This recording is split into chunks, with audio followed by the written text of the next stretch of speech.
श्री कृष्णा। नमस्कार, मैं हूं लोकेश सिंह ठाकुर अक्षर न्यूज से। घर घर हो गीता का प्रचार, सदाचार और सदा विचार हो। ये मेरा भारत पहले से जगत गुरु एक बार हो। इसी उद्देश्य को लेकर गीता स्वाध्याय मंडल द्वारा लगातार गीता का प्रचार किया जा रहा है और लोगों को गीता का ज्ञान दिया जा रहा है। इस तारतम्य में 18 नवंबर से गुना में गीता अभ्यास वर्ग का आयोजन किया गया। ये कार्यक्रम शाला में किया गया, जिसमें बड़ी संख्या में जिले ही नहीं, गुना और उसके आसपास के लोग इस कार्यक्रम में आए और गीता के बारे में जाना। इसी तारतम्य में आज 19 नवंबर को यहाँ पर सागर के डॉक्टर उमेश वेद एवं दिव्यांगों द्वारा भगवत गीता की नाटिका के रूप में एक शानदार प्रस्तुति दी गई। इसमें दिव्यांगों ने अपने कला कौशल के जरिए गीता का प्रस्तुति बड़े ही सुंदर और बेहद सुंदर ढंग से दी, जिसमें दिव्यांगों ने एक से एक कर्तव्य भी यहाँ पर दिखाए। और इस पूरे कार्यक्रम में आज यहाँ देखने को मिला कि सब इस कार्यक्रम को देखकर खुश हुए, हर्षोल्लास के साथ नाचते गाते और खुश नजर आए, जिसमें बड़ी संख्या में सभी लोग यहाँ पर से। इसके बाद यहाँ पर जो शानदार कलाकारों ने प्रस्तुति, उसका सिर्फ देखते ही बनता था। यहाँ पर इस कार्यक्रम के जरिए बहुत लोग पहली बार इस कार्यक्रम में आए और उन्होंने इस कार्यक्रम का आनंद लिया, साथ ही इस कार्यक्रम से जुड़े और उन्होंने भी संकल्प लिया कि वो घर घर गीता का प्रचार करेंगे और गीता को आगे बढ़ाएंगे, जिससे हमारा भारत एक बार फिर जगत गुरु बने। इसी संकल्प के साथ ये पूरा कार्यक्रम गीता स्वाध्याय मंडल गुना के तत्वाधान में किया गया।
फिर ये झूल है, बड़ी अच्छी लग रही है, ऐसा ये वाद्यंत्र अच्छा नहीं लग रहा। इस पे ये झूल चढ़ावी, ये हमारा शरीर है, अगर चर्म ये त्वचा ना होती तो हमारा अच्छे नहीं दिखती, आकर्षण नहीं होता एक दूसरे में। तो भगवान ने आकर्षण पैदा करने के लिए ये त्वचा डाल दी, तो ये अच्छा लगने लगा। हमारा शरीर प्रतिदिन क्षीण होता जा रहा है, लेकिन आत्मा वही है, आईना वही है, हमारा चेहरा बदल रहा है, आत्मा वही है, शरीर बदल रहा है। ये मोर पंख, भगवान से कहा मोर पंख क्यों धारण करते हैं? भगवान ने कहा का प्रतीक है। हमें इतने जन्म इतने अहंकार हमने पाल रखे कि हमें बार बार जन्म लेना पड़ता है। इन अहंकार की ग्रंथियों को हमें काटना है। इसको घुंघरू भी बोलते हैं और हमारे यहाँ बुंदेलखंड में 84। ये मन का प्रतीक है, मन रूपी मंजीरा। मन यो मनुष्याणाम कारण बंध मोक्षयो, मन ही बंधन और मोक्ष का कारण है। पहला मास पड़ता है चैत, है ना? तो जब संसार में फंसा हुआ चित्त जब चेत जाता है तो वो चैत माह है। तो ये एक जो ये बलिया है वो चैत माह, फिर वैसा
आज हमारे बीच में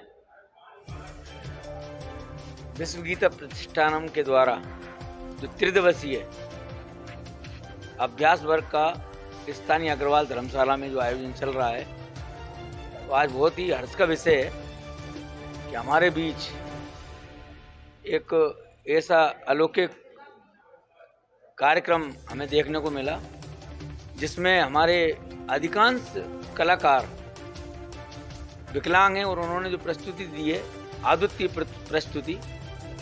तो हमारे बीच में वसुंधरा लोक कला कृषक संस्थान सागर से भाई उमेश कुमार जी वैद्य के नेतृत्व में और कलाकारों की एक बड़ी टीम जिसमें अधिकांश विकलांग हैं जो प्रस्तुति दी है वो निस्संदेह सराहनीय है। और हमारे बीच में भाई साहब द्विवेदी जी, जवाहरलाल जी द्विवेदी और भाई साहब विष्णु प्रसाद जी तिवारी, जो कि आप ग्वालियर से हैं और आप हमारे विश्व गीता प्रतिष्ठानम के केंद्रीय अध्यक्ष और आप केंद्रीय महामंत्री। आपकी उपस्थिति में सारे कार्यक्रम आयोजित किए जा रहे हैं और हमारे सारे कार्यकर्ता और प्रमुख भाई साहब शिवपुरी से हैं। इस अद्वितीय प्रस्तुति के लिए हम हमारे परम आदरणीय कलाकार जिन्होंने कि कृष्ण का रोल अभिनीत किया, उनसे पूछेंगे कि ये अलौकिकता और ये उनके मन में प्रवृत्ति कैसे आई कि इस तरह से भगवान कृष्ण की प्रस्तुति और विकलांगों से करवाई। अभी मैं देख रहा था मूक बधिर विकलांग किस तरह कलाकृति कर रहे थे कि हम उसमें खो चुके थे, दिव्यांग। तो भाई वैद्य जी, आप अपने इस जीवन पर प्रकाश डालें और सबों को बताएं, हमारी गुना की जनता को, पूरे देश की जनता को, कि आखिर ये सब कैसे कर पाए आप। पहले तो अपना परिचय दें। मैं डॉक्टर उमेश कुमार वैद्य सागर जिले की रहली तहसील से हूँ और ये प्रेरणा समझ लो भगवान की तरफ से हुई, भगवान श्री कृष्ण की प्रेरणा से हुई। दिव्यांग कलाकारों को जोड़ने का आशय ये है कि भगवान कृष्ण की टोली में भी इसी तरीके के दिव्यांग कलाकार थे। अगर आपने लीला देखी हो भगवान की या सुनी हो या कहीं हम टीवी सीरियल में देखते हैं तो कहीं मनसुका है, कहीं एक जन्मांध राम सखा जिनको बोलते हैं, कृष्ण सखा, इस तरीके से उनकी पूरी टोली थी जो ग्वाल वाल थे। दिव्यांग उनके साथ एक विसंगति रहती है कि समाज उनको अच्छे से स्वीकार नहीं करता है, भेदभाव रखता है और वो गुमनामी के अंधेरे में लुप्त हो जाते हैं। जैसे कोई जानमांद है तो उसको भी हमने जोड़ा, किसी की कुबड़ निकली हुई है, किसी की एक आंख नहीं है, किसी की दोनों आंखें नहीं है, किसी के दोनों पैर नहीं है, किसी का हाथ नहीं है, कोई मानसिक विकलांग है, कोई अर्धविक्षिप्त है, कोई गूंगा है, बोल नहीं सकता है। ऐसे कलाकारों को लेकर के हमने एक नृत्य दल बनाया और भगवान कृष्ण की लीलाओं को लोक कला के माध्यम से प्रस्तुत करते हैं। और मुख्य बात इसमें श्रीमद् भगवद गीता है। नृत्य तो एक माध्यम है जो विलुप्त होती हमारी संस्कृति है, हमारे संस्कार हैं, उन विलुप्त होती कलाओं को बचाने के लिए हम ऐसा करते हैं। और भगवद गीता का प्रचार प्रसार करने के लिए विश्व गीता प्रतिष्ठान के बैनर के तले एवं अन्य कई प्रकार से जो हमें बुलाता है तो हम वहाँ अपने भगवद गीता का भी प्रचार प्रसार करते हैं, अपनी लोक संस्कृति को बचाने के लिए ऐसा करते हैं। नहीं, ये मतलब अभी मैं देख रहा था जी कि जिनके टांग नहीं है या हाथ में या कुंवर निकली हुई है या जो मृदंग बजा रहे थे, जो आप अभी व्याख्या कर रहे थे, तो ये सब इन लोगों को कैसे ट्रेंड किया आपने? मतलब ये एक अलौकिक अनुभूति है। जैसे कोई अर्धविक्षिप्त है या मानसिक जिसका विकास नहीं हुआ है, उसको हम कितना भी ट्रेंड करें नहीं, तो मृदंग बज रहा था, बांसुरी बज रही थी, वो सब हमारे 5200 वर्ष पुराने वाद्य यंत्र हैं, भगवान श्री कृष्ण के समय के ही वाद्य यंत्र हैं। उनसे कैसे बजवाया? और तो वो बजा लेते हैं। तो आप संगीत में इतना मतलब आपका खुद का इतना जी भगवान की कृपा है कि सब मिलजुल के ऐसा कर लेते हैं। क्योंकि दिव्यांग कलाकार हैं और दिव्यांगों को हमें मदद करना चाहिए, लेकिन आपने देखा होगा कि वो हमारा नृत्य में किस प्रकार सहयोग करते हैं। स्वयं तो प्रस्तुत करते ही हैं अपना नृत्य और जो उनको वाद्य यंत्र के माध्यम से भी हमारा सहयोग करते हैं। तो इस प्रकार से एक दल गठित हुआ और एक छोटे से नृत्य का हम लोगों ने प्रयास किया। अभी तक आपने कितने कार्यक्रम दिए होंगे? 1000 से भी ज़्यादा पूरे देश भर में हम लोग प्रस्तुति दे चुके हैं, बड़े बड़े शहरों में। तो उसका आपको पूरा पारिश्रमिक मिलता है? हम लोग पारिश्रमिक के लिए नहीं वैसे मतलब भगवान का काम है, भेंट स्वरूप जिसने जो दे दिया वो अलग विषय है। कुल कितने कलाकार हैं? हम लोग 15 कलाकार हैं, वैसे 20-25 हैं, लेकिन एक बार में 15। तो आपको पहले से बुलाने के लिए योजना कोई बनाना पड़ती होगी? योजना ये है कि फ़ोन से आप हमसे समय लें, क्योंकि देश भर में कार्यक्रम चलते रहते हैं। तो आपने समय ले लिया और हमने आपको समय दे दिया। हम लोगों का व्यवसाय नहीं है, ये सब अपना अपना काम करते हैं। आपने देखा होगा वो पैर नहीं है तो भी वो मजदूरी के लिए जाता है, हाँ आँख नहीं है तो वो भी चारा काटने जाता है। हमारे सब कलाकार अपना अपना काम करते हैं। हम लोगों का कोई नृत्य करना व्यवसाय नहीं है। लेकिन जब कला एवं संस्कृति और भगवद गीता का प्रचार प्रसार की बात आती है तो हम लोग बगैर किसी लोभ लालच के, बगैर किसी व्यवसाय के या हमको ये दो, ये हम लोगों का कभी भाव नहीं रहता। वो अलग विषय है, किसी की श्रद्धा है तो जो उसको भेंट करना हो वो अलग विषय है। सचमुच में श्रीमद् भगवद गीता का अलौकिक भाव यदि इस तरह देश के अंदर चलता रहा तो वे दिन दूर नहीं जब पूरा देश गीतामय हो जाएगा, पूरा विश्व गीतामय हो जाएगा। और हमारे बीच में भाई साहब जवाहरलाल जी द्विवेदी जो हमारे प्राचार्य हैं रावगढ़ में, यहाँ उपस्थित है। आज के कार्यक्रम के बारे में क्या कहेंगे भाई साहब?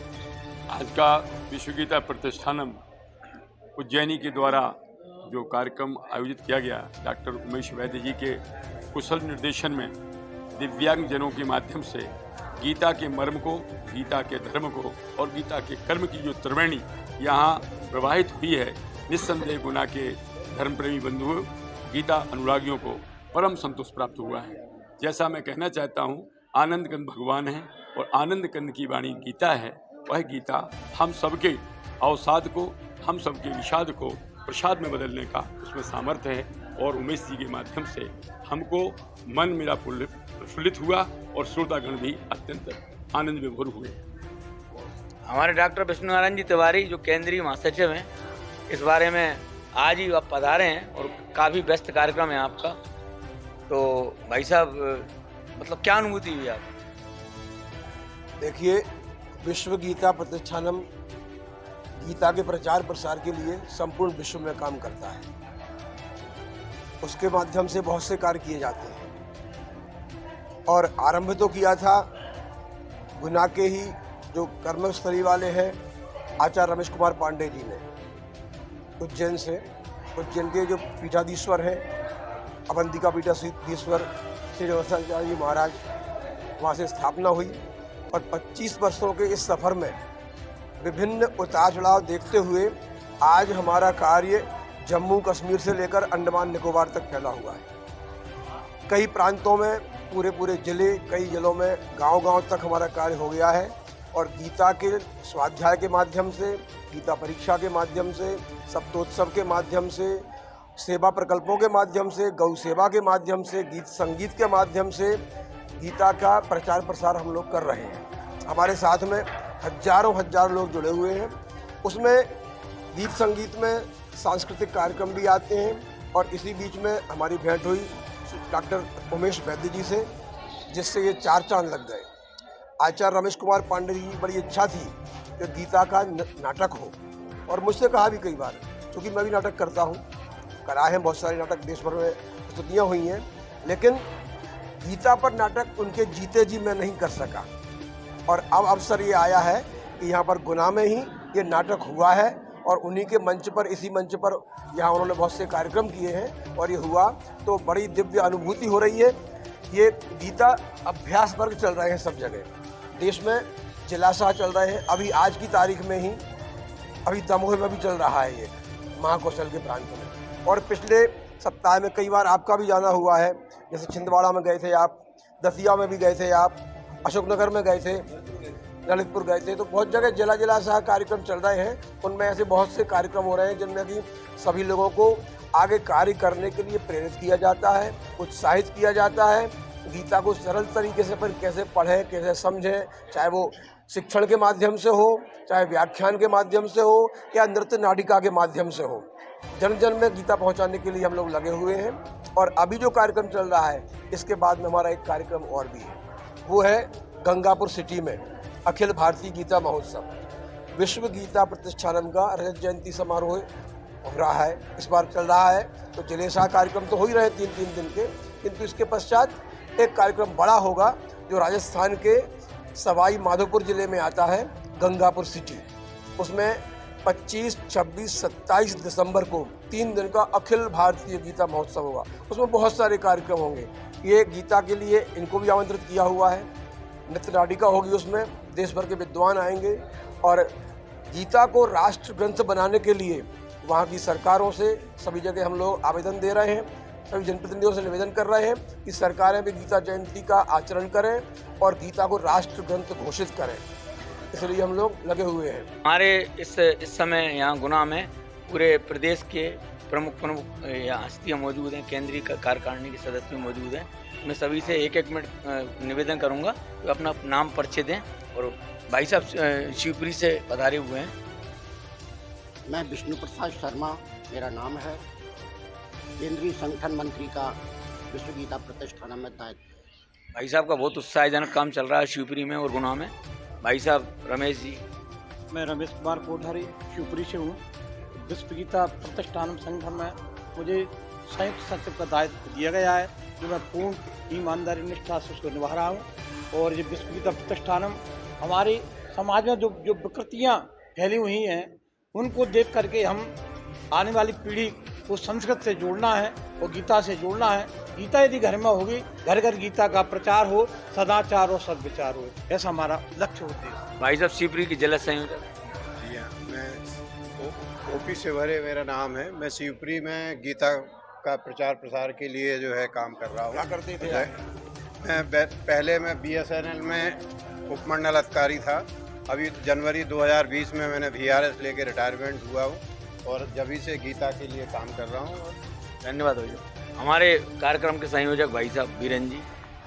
मैं वीरेंद्र भार्गव, आज के 3 दिवसीय कार्यक्रम का संयोजक। वैसे भी गीता प्रतिष्ठान से 10-12 वर्षों से जुड़ा हूँ। साथ ही सनाटे धर्मशाला के और अपने उसमें काफ़ी उन्होंने काम किया।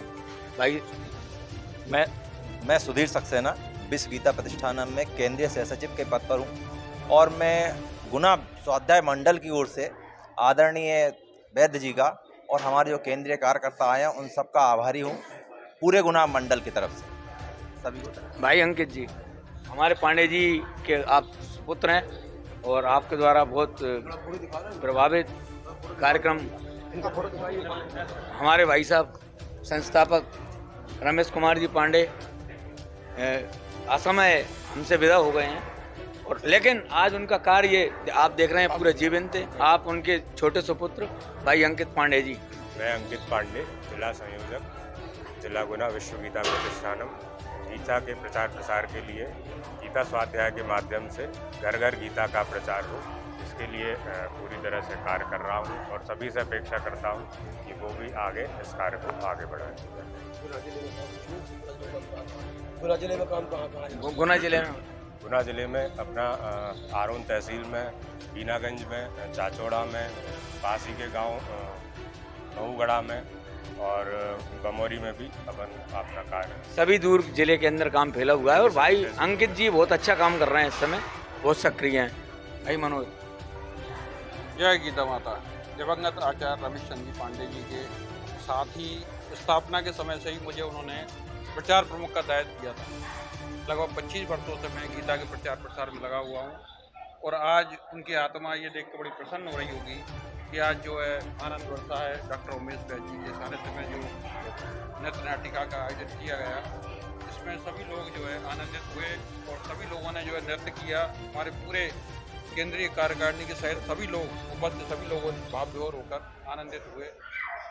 और ये हमारे बीच में बहन जी आशा जी रघुवंशी जी मौजूद हैं और ये बहुत हमारे सक्रिय कार्यकर्ता हैं और बहुत ही लगन से काम करती हैं। जय श्री कृष्णा। मैं गीता स्वाध्याय मंडल से जब से आदरणीय श्री रमेश चंद्र भाई साहब पांडे जी ने मुझे जोड़ा था और मैं निरंतर साथ में, यानी ज़्यादा समय तो नहीं दे पाती हूँ, लेकिन जब भी कुछ भी गतिविधि होती है, कुछ भी होता है तो मैं हमेशा साथ रहती हूँ। और आज का जो कार्यक्रम हुआ इसमें जो हमारी गुना के समाज के जो अधिकतर लोग आए, उन्होंने सबने यही कहा, पहली बार ऐसा दृश्य देखने को मिला, पहली बार इतना अच्छा आनंद हुआ। तो मैं सबसे यही आग्रह करती हूँ कि जहाँ भी ऐसा कार्यक्रम होता है उसमें हम सब लोगों को सहभागिता करना चाहिए। जय श्री राम। धन्यवाद। हमारे उमाशंकर जी बहुत सक्रिय कार्यकर्ता हैं, इनकी बदौलत बहुत प्रचार प्रसार चल रहा है। जब से मैं गीता संस्था से जुड़ा हूँ, केवल मेरा एकमात्र उद्देश्य है कि गीता जयंती को सार्वजनिक अवकाश घोषित किया जाए और राष्ट्रीय घोषित किया जाए। तथा गुना में जब तक गीता भवन नहीं बनेगा तब तक मैं इसमें कार्य करता रहूँगा। बिल्कुल बनेगा। ये हमारे रामकृष्ण रघुवंशी जी वो तो हमारे सक्रिय कार्यकर्ता हैं। जय श्री कृष्णा। मुझे यहाँ श्री पांडे जी ने इसका कार्यकर्ता बनाया था। मैं एक छोटा सा कार्यकर्ता हूँ और इसी सेवा में लगा रहूँगा, ऐसा मेरा दायित्व है। धन्यवाद। हमारे सेन साहब। मैं राम स्वरूप सेन, विश्व गीता प्रतिष्ठान का सक्रिय सदस्य। हम प्रयास कर रहे हैं कि पूरे गुना जिले में गीता स्वाध्याय बढ़े, इसके लिए हम निरंतर काम कर रहे हैं। मैं कैलाश मंथन आप सभी का हार्दिक स्वागत करता हूं और बहुत बहुत बधाई देता हूं। हमारे बोरे जी बहुत सक्रिय हमारे धार्मिक कार्यक्रमों में आयोजन हिस्सा लेते हैं। भाई साहब रावगढ़ से हैं। मैं महेश प्रसाद भोरे एडवोकेट हूँ और रावगढ़ से हूँ। मैं सबसे पुराना यहाँ का आजीवन सदस्य हूँ विश्व गीता प्रतिष्ठानम का, और बाद में ये सब समृद्धि और ये सब वृद्धि देख करके मुझे बहुत खुशी होती है, क्योंकि आज हमारे बीच में हालांकि रमेश पांडे जी नहीं हैं, लेकिन उनके सानिध्य में हमने केंद्रीय कार्यालय के खूब कार्य किया है। और मेरी यही अभिलाषा है कि प्रतिष्ठानम की ओर से जिस तरह रामायण के लिए रामचरितमानस का प्रदर्शन किया जाता है और लीला के रूप में प्रस्तुत की जाती है, उसी तरह से गीता का, जैसा कि आज आपने हमारे बीच में यहाँ आकर के उसको प्रस्तुति दी है मंचन के रूप में, इसी तरीके से यदि गीता का भी मंचन के रूप में प्रस्तुति दी जाए तो ये जितना क्लिष्ट सब्जेक्ट है गीता, उतना सहज लोगों को समझने में इससे बहुत सुविधा मिलेगी, क्योंकि आम आदमी भी इसको मंचन के माध्यम से बहुत सहज ही उसको अपने हृदयंगम करने में सुंदर होगा। तो मैंने अभी कहा भी, उनको द्विवेदी जी को भी कहा और उनको भी कहा अपने ग्वालियर वालों से कि इसको प्रतिष्ठानम के माध्यम से यदि मंचन के रूप में, जैसा कि आज प्रस्तुति दी जा रही है, नाटिका के रूप में दी जाएगी तो और भी ज़्यादा लोगों में फिर इसकी पहुंच होगी। इसलिए बहुत बहुत धन्यवाद, बहुत बहुत साधुवाद। और ये नाटिका का जो आज कला मंडल हमारे बीच में आया है, मैं इनको भी अपनी ओर से बहुत बहुत साधुवाद देना चाहता हूँ। उन्होंने बहुत ही अच्छी प्रस्तुति की है और ऐसी प्रस्तुति होना चाहिए और होती रहना चाहिए साल में 1-2 बार। धन्यवाद। एक मिनट यत् अनन्या चिंतयन्तु माम ये जन परिपास्ते तेषां नित्यमेकत्वं योगक्षेमं माम्यहम्। देखो भगवान जब हम अनन्य भक्ति से उनकी सेवा करते हैं तो भगवान स्वयं ही हमारा योगक्षेम भाम करते हैं। क्या है ना, यत्र योग सर्व कृष्ण यत्र पात्र धर्म तत्र शरीर विजयो नीतिर ध्रुवा नीतिर में तरिमाम। तो वहाँ पर विजय है। तो आज भावावेश किसी में भी हो सकता है। आज मैं देख रहा था वो भावावेश भगवान कृष्ण का हमारे उमेश जी में था। तो उमेश जी, गुना का कार्यक्रम आपको कैसा लगा? बहुत ही अच्छा लगा। आपका सब लोगों का स्नेह, प्यार और श्रद्धा, और लगभग 3 घंटे आप लोगों ने एकाग्र चित्र होकर सुना। सब मातृ पक्ष ने भी और पुरुष वर्ग ने, बच्चों ने, बहुत ही अच्छा लगा। धन्यवाद।